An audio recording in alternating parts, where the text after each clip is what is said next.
Hi everyone, welcome to TGPSC exams. మనం previous వీడియోలో 475 bit దాకా మనం డిస్కస్ చేసామండి అసఫ్ జహీల్ టాపిక్లో. ఇప్పుడు మనం 476 నుంచి డిస్కస్ చేస్తాం. 476 బిట్ వచ్చేసరికి మనకి ఉస్మానియా యూనివర్సిటీ స్థాపనకు మొదటి ఫర్మానా ఎప్పుడు జరిగింది? మొదటి ఫర్మానా ఈ ఉస్మానియా యూనివర్సిటీ స్థాపనకి ఎప్పుడు రిలీజ్ చేయబడింది అంటే 1917 అండి. ఏ ఇయర్ అంటే 1917 అండి, ఏప్రిల్ 26th రోజున. సో మనకి ఉస్మానియా యూనివర్సిటీ స్థాపన కోసం మొత్తం 3 ఫర్మానాలు రిలీజ్ చేయబడ్డాయండి. ఫస్ట్ వచ్చేసరికి 1917, సెకండ్ ఫర్మానా వచ్చేసరికి 1918, థర్డ్ ఫర్మానా వచ్చేసరికి మనకి 1919లో అండి. మొత్తం 3 ఫర్మానాలండి. ఫస్ట్ ఫర్మానా 1917, 1918లో సెకండ్, 1919లో థర్డ్ అండి. సో ఈ 3 ఫర్మానాలు దేని గురించి అంటే ఉస్మానియా యూనివర్సిటీ స్థాపన కోసమేనండి. సో మొదటి ఫర్మానా అనేది చాలా ఇంపార్టెంట్, ఇది గుర్తుంచుకోవాలి. ఏ ఇయర్ అంటే 1917. నెక్స్ట్ బిట్ వచ్చేసరికి ఉస్మానియా యూనివర్సిటీ తరగతులు మొదట ఎక్కడ ప్రారంభమయ్యాయి? So Osmania university construction complete కాకముందుకే మనకి ఈ ఉస్మానియా యూనివర్సిటీ యొక్క తరగతులు అనేవి ప్రారంభమయ్యాయండి. అవి ఎక్కడ ప్రారంభమయ్యాయంటే అబిడ్స్లో ఒక అద్దె భవనం తీసుకున్నారండి అబిడ్స్లో. సో అబిడ్స్లోని అద్దె భవనంలో 1919లో మనకు తరగతులు స్టార్ట్ అయినాయండి, ఈ ఉస్మానియా యూనివర్సిటీ యొక్క తరగతులు. నెక్స్ట్ బిట్ వచ్చేసరికి ఉస్మానియా యూనివర్సిటీ మొదటి బోధన భాష ఏంటి? ఈ ఉస్మానియా యూనివర్సిటీ మొదటి బోధన భాష అప్పుడు ఉర్దూ అండి. అంటే ఉర్దూ బోధన భాషగా మనకు ఉస్మానియా యూనివర్సిటీ అనేది స్టార్ట్ అయిందని గుర్తుంచుకోవాలి.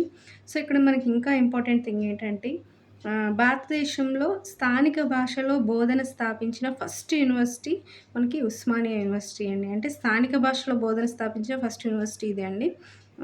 ఏ భాషలో అంటే ఉర్దూ భాషలో అని గుర్తుంచుకోవాలి.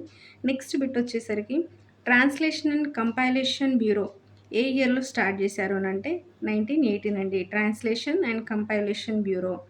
మనకిక్కడ ఇంపార్టెంట్ ఏంటంటే ఇది ఏం చేస్తుంది, దీని రోల్ ఏంటి? ట్రాన్స్లేషన్ అండ్ కంపైలేషన్ బ్యూరో యొక్క రోల్ అనంటే పాఠ్య పుస్తకాల అనువాదం కొరకండి. అంటే ఏవైతే ఇంగ్లీష్‌లో వేరే లాంగ్వేజ్‌లో ఉన్న పాఠ్య పుస్తకాలు ఉన్నాయో వాటిని మనకి స్థానిక భాషలోకి అనువాదం చేయడం కోసం మనకి ట్రాన్స్లేషన్ అండ్ కంపైలేషన్ బ్యూరోని ఏర్పాటు చేశారండి. ఒక భాష నుంచి ఇంకొక భాషకు అనువాదం చేయడం కోసం. ఏ ఇయర్ అంటే 1918. నెక్స్ట్ బిట్ వచ్చేసరికి మనకి ప్రస్తుతం ఉన్న 1400 ఎకరాల భూమి అడిక్మెట్ ప్రాంతంలో, అంటే ఇది ఏ ప్రాంతం అంటే అడిక్మెట్ ప్రాంతం అండి. ఎన్ని ఎకరాల భూమి అంటే 1400 ఎకరాల భూమి అండి. సో ఈ 1400 ఎకరాల భూమి అడిక్మెట్ ప్రాంతంలో ఎంపిక చేసింది ఎవరు?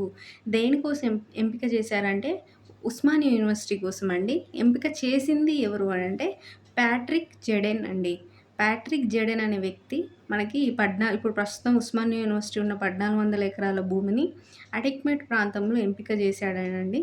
సో ఇక్కడ మనం గుర్తుంచుకోవాల్సింది ఏంటంటే ఈ ఉస్మానియా యూనివర్సిటీ యొక్క విస్తీర్ణం అప్పుడు ఎంత అంటే 1400 ఎకరాలు. దాన్ని ఎంపిక చేసింది ప్యాట్రిక్ జెడెన్. నెక్స్ట్ బిట్ వచ్చేసరికి ఓయూలో ఫస్ట్ కట్టడం ఏంటి? సో మనకు ఓయూ యూనివర్సిటీలో చాలా కళాశాలలు ఉన్నాయి కదా అండి. ఆర్ట్స్, సైన్స్, ఇలా మెడికల్ కాలేజెస్ కానీ, ఇట్లా ఇంజనీరింగ్ కాలేజ్ కానీ, ఇలా ఇలా చాలా ఉన్నాయి కానీ డిపార్ట్మెంట్స్. అందులో ఫస్ట్ కట్టిన కట్టడం ఏంటి అని అంటే ఆర్ట్స్ కళాశాల అండి. ఇది చాలా చాలా ఇంపార్టెంట్, ఇది రిపీటెడ్ క్వశ్చన్ అండి. సో మనం గుర్తుంచుకోవాల్సింది ఏంటంటే ఓయూలో ఉస్మానియా యూనివర్సిటీలో ఫస్ట్ కట్టడం ఆర్ట్స్ కళాశాల. ఏ ఇయర్‌లో శంకుస్థాపన జరిగిందంటే 1923 అండి. మనకి ఆర్ట్స్ కళాశాల శంకుస్థాపన 1923లో జరిగింది. మనం ఉస్మానియా యూనివర్సిటీ యొక్క తరగతులు ఏ ఇయర్‌లో స్టార్ట్ అయినాయంటే 1919 అండి. అంటే దీనికంటే ముందే మనకు ఆర్ట్స్ కళాశాల శంకుస్థాపన జరగకముందుకే మనకి ఓయూ యొక్క తరగతులు స్టార్ట్ అయినాయి. ఎక్కడంటే అబిడ్స్‌లో ఒక అద్దె భవనం తీసుకొని స్టార్ట్ చేశారండి 1919లో. తర్వాత 23లో వచ్చేసరికి మనకి ఆర్ట్స్ కళాశాల యొక్క శంకుస్థాపన అనేది జరిగింది. సో ఈ ఆర్ట్స్ కళాశాల యొక్క స్పెషాలిటీ ఏంటంటే ఈ భవనం డిజైన్ ఎవరు చేశారంటే జాస్పెర్ అనే ఒక వ్యక్తి చేశాడండి. ఈ జాస్పెర్ అనే వ్యక్తి బెల్జియం దేశస్థుడండి. ఏ దేశస్థుడు అంటే బెల్జియం. ఎవరు అంటే జాస్పెర్. ఈ భవనాన్ని డిజైన్ చేశాడండి ఆర్ట్స్ కళాశాలని.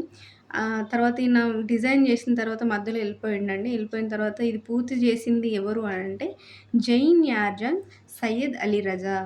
సో ఈ ఇద్దరు పూర్తి చేసినారండి. స్టార్ట్ చేసింది భవనం డిజైన్ మొత్తం చేసింది ఎవరంటే జాస్పర్ బెల్జియం దేశస్థుడు. బట్ దాన్ని డిజైన్ అయిన తర్వాత దాన్ని పూర్తి చేసింది ఎవరు అంటే జైన్ యార్జన్, సయ్యద్ అలీ రజా. నెక్స్ట్ వచ్చేసరికి మనకి ఓయూ ఆర్ట్స్ కాలేజ్‌లో వినియోగించిన రాయి ఏంటి? ఇంకా దీని స్పెషాలిటీ ఏంటంటే ఓయూ ఆర్ట్స్ కాలేజ్ యొక్క స్పెషాలిటీ మనకు పింక్ గ్రానైట్ తోటి మనది ఓయూ ఆర్ట్స్ కాలేజ్ అనేది నిర్మించబడిందండి. ఏ గ్రానైట్ అంటే పింక్ గ్రానైట్. దీని వాస్తు శైలి ఏంటి అంటే ముస్లిం, అరబ్, యూరిష్, గోతిక్, హిందూ ఇలా అనేక వాస్తు శైలులని మనకి ఈ ఓయూ ఆర్ట్స్ కాలేజ్‌లో వినియోగించారండి. నిర్మాణంలో వినియోగించారు. సో, అన్ని రకాల వాస్తు శైలులు ఆల్మోస్ట్ మనకి ఇందులో కవర్ అయిపోయినాయండి ఓయూ ఆర్ట్స్ కాలేజ్‌లో. నెక్స్ట్ బిట్ వచ్చేసరికి అబిడ్స్‌లోని తరగతులను ఎప్పుడు ఓయూ ఆర్ట్స్ కాలేజ్‌లోకి మార్చారు? మనం ముందే అనుకున్నాం గదా అండీ! ఈ ఓయూ ఆర్ట్స్ కాలేజ్ యొక్క శంకుస్థాపన 1923లో జరగడానికి ముందే మనకి 1919లో మనకు అబిడ్స్‌లోని అద్దె భవనంలో మనకు ఓయూ యొక్క తరగతులను స్టార్ట్ చేశారనుకున్నాం గదండీ! సో, ఈ ఓయూ ఆర్ట్స్ కాలేజ్ మనకి కంప్లీట్ అయిన తర్వాత ఆ అబిడ్స్‌లోని తరగతులను మనకి ఈ ఓయూ ఆర్ట్స్ కాలేజ్‌లోకి మార్చారండి. ఏ ఇయర్‌లో మార్చారు అనంటే 1939 అండి. 1939 మరి ఓయూ ఆర్ట్స్ కాలేజ్ శంకుస్థాపన ఎప్పుడు? 1923. దీనిలోకి మనకి అబిడ్స్ తరగతులను మార్చింది ఎప్పుడంటే 1939. నెక్స్ట్ బిటొచ్చేసరికి OU arts college principal first ఎవరు అనంటే, ఈ ఓయూ ఆర్ట్స్ కాలేజ్ యొక్క ఫస్ట్ ప్రిన్సిపల్ ఎవరంటే రోష్ మసూద్ అండి. ఎవరంటే Ross Masood. First vice chancellor ఎవరు మరి అంటే హబీబుర్ రెహమాన్ ఖాన్. హబీబుర్ రెహమాన్ ఖాన్. ప్రిన్సిపల్ వచ్చేసరికి రోజ్ మసూద్. వైస్ ఛాన్సలర్ వచ్చేసరికి హబీబుర్ రెహమాన్ ఖాన్. వీళ్ళు first principal, first vice chancellor అండి. సో, అందుకే ఇక్కడ మనం వీళ్ళు ఇంపార్టెంట్ కాబట్టి మనం డిస్కస్ చేస్తున్నాము. నెక్స్ట్ ఏ సంవత్సరంలో యూనివర్సిటీ బోధన భాషను ఉర్దూ నుంచి ఇంగ్లీష్‌కి మార్చింది? సో, ఫస్ట్ మనం ఏమనుకున్నామండి యూనివర్సిటీ స్టార్ట్ అయినప్పుడు బోధన భాష ఉర్దూ అనుకున్నాం గదండీ! అంటే మనకు భారతదేశం మొత్తంలో ఫస్ట్ యూనివర్సిటీ ఇదే. స్థానిక భాష అయిన ఉర్దూలో మనకి బోధన స్థాపించినట్టు యూనివర్సిటీ. కానీ తర్వాత కాలంలో ఏమైందంటే ఆ ఉర్దూ నుంచి ఇంగ్లీష్‌కి మార్చిందండి యూనివర్సిటీ. ఏ ఇయర్‌లో మార్చింది అంటే 1949. ఎప్పుడంటే 1948లో మనకి హైదరాబాద్ సంస్థానం అనేది ఇండియాలో కలిసిపోయింది గదండీ! కలిసిపోయినాక నెక్స్ట్ ఇయరే మనకి ఉర్దూ నుంచి ఇంగ్లీష్‌లోకి మార్చింది ఈ బోధన భాషని. 486 బిట్ వచ్చేసరికి ఓయు దేశంలో మరియు దక్షిణ భారతదేశంలో ఎన్నో పురాతన యూనివర్సిటీ. ఈ ఉస్మానియా యూనివర్సిటీ అనేది దేశం మొత్తంలో చూసుకుంటే ఎన్నోది. దక్షిణ భారతదేశంలో మాత్రమే చూసుకుంటే ఎన్నో పురాతనమైనది అనంటే, మొత్తం దేశంలో ఇది 7వ పురాతనమైనది అండి. ఈ మనకు ఉస్మానియా యూనివర్సిటీ. మనకు దక్షిణ భారతదేశంలో మాత్రమే చూసుకుంటే గనుక మూడవ పురాతనమైనదండి. సో, దీని అంతేకాకుండా 1943లో రాజగోపాలాచారి ప్రసంగంలో స్నాతకోత్సవం సందర్భంగా ఈయన రాజగోపాలాచారి ప్రసంగించాడండి. 1943లో ఉస్మానియా యూనివర్సిటీని సందర్శించాడు ఈ రాజగోపాలాచారి 1943. ఈ ఓయూ యొక్క స్నాతకోత్సవం సందర్భంగా అని గుర్తుంచుకోవాలి. నెక్స్ట్ బిట్ వచ్చేసరికి ప్రాథమిక విద్య పూర్తి ఉచితం అని ప్రకటించింది ఎప్పుడు? అంటే ప్రాథమిక విద్యను పూర్తిగా ఉచితంగా అని ప్రకటించింది ఎప్పుడు అనంటే 1921లో ప్రకటించాడండి నిజాం. ఈ 7వ నిజాం 1921లో ఏమని ప్రకటించాడంటే ప్రతి ఒక్కరికి ప్రాథమిక విద్య అనేది పూర్తిగా ఉచితం అని ప్రకటించాడండి. నెక్స్ట్ అంతేకాకుండా ఈయన విద్యా సంస్కరణలో భాగంగా ఏం తీసుకొచ్చాడు 7వ నిజం అంటే దళితుల కోసం ప్రత్యేక ప్రభుత్వ పాఠశాలలు ఏర్పాటు చేశాడండి. సో, దళితుల కోసం ప్రత్యేకంగా ప్రభుత్వ పాఠశాలలు ఏ ఇయర్‌లో అంటే 1916లో అండి. 1916 అరౌండ్ 17 మధ్యలో ఈ దళితుల కోసం ప్రత్యేక ప్రభుత్వ పాఠశాల ఏర్పాటు చేయబడింది. సో, మనకిక్కడ గుర్తుంచుకోవాల్సిన విషయం ఏంటంటే, ఈ దళితుల కోసం ప్రత్యేక ప్రభుత్వ పాఠశాల ఏర్పాటు చేయడం వల్ల మనకి ఫస్ట్ రౌండ్ టేబుల్ సమావేశంలో డాక్టర్ బిఆర్ అంబేద్కర్ ప్రశంసించాడండి 7వ నిజాంని మనకి. అంటే 7వ నిజాం హైదరాబాద్ సంస్థానంలో దళితుల కోసం ప్రత్యేక ప్రభుత్వ పాఠశాలలు ఏర్పాటు చేశాడన్న విషయాన్ని గుర్తించి ప్రశంసించింది ఎవరంటే డాక్టర్ బిఆర్ అంబేద్కర్. ఎన్నో రౌండ్ టేబుల్ సమావేశం అంటే ఫస్ట్ రౌండ్ టేబుల్ సమావేశంలో అండి. నెక్స్ట్ బిట్ వచ్చేసరికి మనకు అంగవైకల్యం గల పిల్లలకు, అనాథ పిల్లలకు వయోజన విద్యా పాఠశాలలు ఏర్పాటు చేశాడండి. అంటే వయోజనులకి, అనాథ పిల్లలకి, అంగవైకల్యం గల పిల్లలకి, దళితులకి సో, వీళ్ళందరికీ గూడా మనకి విద్యా పాఠశాలలు ఏర్పాటు చేశాడన్న విషయాన్ని మనం గుర్తుంచుకోవాలి. అంటే ప్రతి ఒక్కరిని నేను ఇంక్లూడ్ చేసుకున్నాడు. ప్రతి ఒక్కరికి ప్రాథమిక విద్య ఉండాలి అన్న ఒక మంచి సదుద్దేశంతోటి. సో, ఆ విషయాన్ని మనం ఇక్కడ డిస్కస్ చేసుకుందాం. నెక్స్ట్ బిట్ వచ్చేసరికి కోటి ఉమెన్స్ కాలేజ్ అనేది ఎప్పుడు ఏర్పాటు చేయబడింది? కోటి ఉమెన్స్ కాలేజ్ అనేది 1924లో ఏర్పాటు చేయబడిందండి. నెక్స్ట్ వరంగల్ కాలేజ్ వచ్చేసరికి మనకు 1930లో ఏర్పాటు చేయబడిందండి.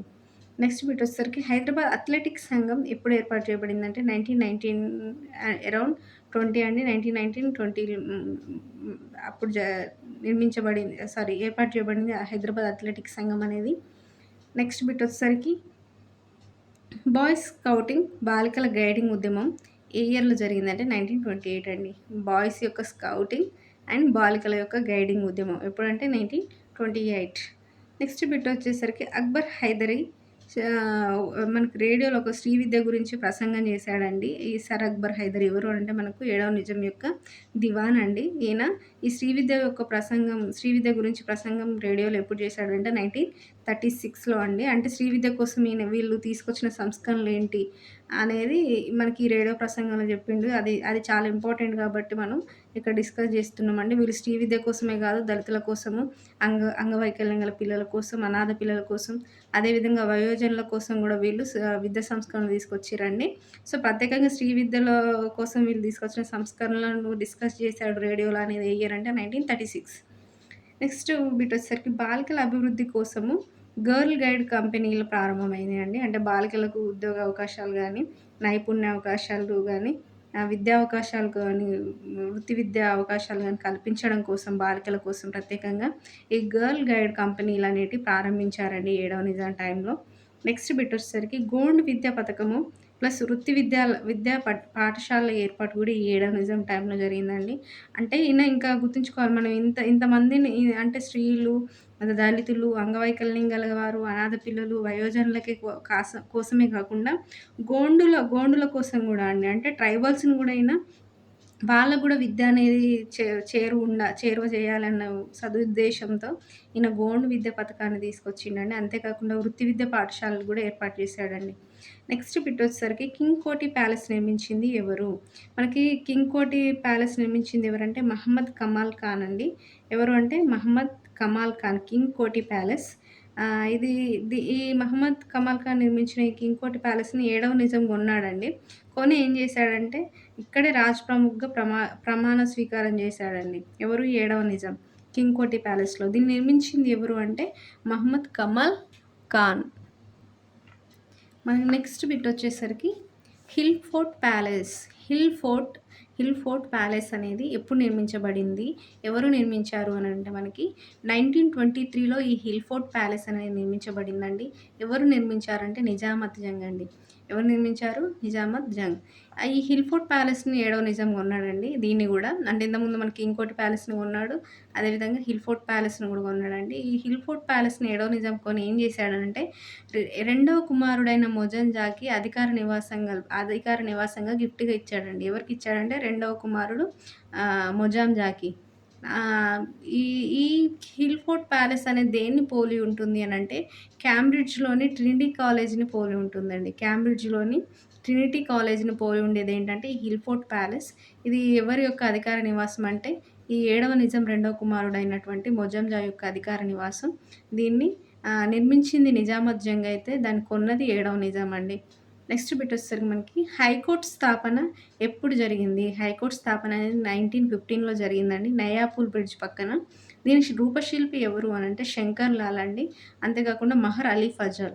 శంకర్ లాల్, మహర్ అలీ ఫజల్ వీళ్ళిద్దరు రూపశిల్పులండి హైకోర్ట్‌కి. ప్రారంభించింది ఎప్పుడు మరి? స్థాపించింది 1915 అయితే దాని ప్రారంభం అయ్యేసరికి 5 ఇయర్స్ పట్టిందండి. అంటే 1920లో దీన్ని ప్రారంభించారు. దీని వాస్తు శైలి ఏంటంటే ఇండో సెరసెనిక్స్ వాస్తు శైలిలో దీన్ని కట్టిర్రండి హైకోర్ట్‌ని. ఏ ఇయర్‌లో స్థాపించారనేది ఇంపార్టెంట్ 1915. నెక్స్ట్ మనకు లాస్ట్ బిట్ 500 బిట్ వచ్చేసరికి మనకి ఉస్మానియా జనరల్ హాస్పిటల్. ఈ ఉస్మానియా జనరల్ హాస్పిటల్ అనేది మనకు ఫస్ట్ ఇప్పుడు ప్రస్తుతం మనం ఉస్మానియా జనరల్ హాస్పిటల్ అని పిలుస్తున్నాం కదండీ. ఫస్ట్ 1866లో అంటే 1866 అంటే అప్పుడున్న నిజాం అఫ్జలుద్దౌలా అండి. సో, అఫ్జలుద్దౌలా టైంలో 1866లో ఇది అఫ్జల్‌గంజ్ హాస్పిటల్ లాగా పేరుండేనండి ఈ ఉస్మానియా జనరల్ హాస్పిటల్‌కి. అఫ్జల్‌గంజ్ హాస్పిటల్ అని పిలిచేవాళ్ళు. ఈ అఫ్జల్‌గంజ్ హాస్పిటల్‌లో మనకు ఆఫ్టర్ 1908 ఫ్లడ్స్ తర్వాత 1925లో మనకు ఉస్మానియా జనరల్ హాస్పిటల్‌గా మార్చారండి. సో, ఏ ఇయర్‌లో దీన్ని ఉస్మానియా జనరల్ హాస్పిటల్‌గా మార్చారు అనంటే 1925లో అండి. సో, ఆ తర్వాత 1930లో అవుట్ పేషెంట్ విభాగాన్ని గూడా ఈ ఉస్మానియా జనరల్ హాస్పిటల్‌కి వీళ్ళు అటాచ్ చేశారు. అంటే దానిలో ఏర్పాటు చేశారు అవుట్ పేషెంట్ విభాగాన్ని 1930లో. ఇది ఫస్ట్ అఫ్జల్‌గంజ్ హాస్పిటల్ అని పిలిచేవారు. ఏ ఇయర్‌లో స్టార్ట్ అయిందంటే 1866. తర్వాత 1925లో వచ్చేసరికి దీన్ని ఉస్మానియా జనరల్ హాస్పిటల్‌గా పేరు మార్చారు. ఈ అఫ్జల్‌గంజ్ హాస్పిటలే ఉస్మానియా జనరల్ హాస్పిటల్‌గా 1925లో మార్పు చెందిందనేది ఇక్కడ మనకు వెరీ, వెరీ ఇంపార్టెంట్. సో, ఇక్కడితో మనం 500 బిట్స్ కవర్ చేశామండి. నెక్స్ట్ బిట్స్ మనం నెక్స్ట్ వీడియోలో కవర్ చేద్దాం. So, thank you.